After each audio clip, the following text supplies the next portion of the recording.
Shape and movement communication controls. Let's talk about shapes.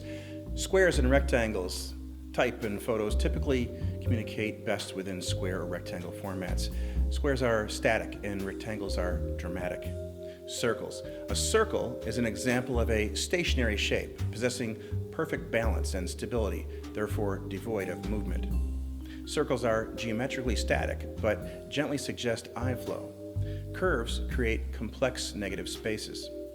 Angular shapes. Angular or broken edge shapes are by nature dynamic and in possession of movement, directing the eye towards one or more directions. Overlapping shapes unify composition. They visually group elements together. An odd number of visual elements generally possesses a more dynamic level of interest than an even number of grouped elements within a composition.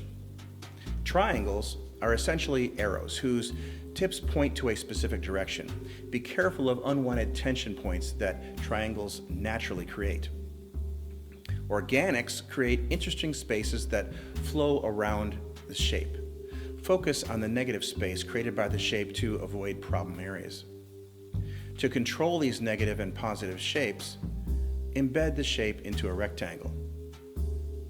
A curve. Consistent and gradual curves retain beauty as opposed to inconsistent curves or those that contain abrupt directional changes. A shape is a closed contour defined by its perimeter. Basic geometric shapes are circle, square, rectangle, and triangle. A shape may be an icon, a graphic, an image, an illustration, or photograph. It provides form and may be a pattern or decorative. Shape, color, value, texture, contrast, and light are elements that define our visual world. Objects possessing hard contrasting edges are easily recognized. Contour edges of an object defines the object's shape or form. All geometric shapes stem from one of the following base elements: circle, square, or line.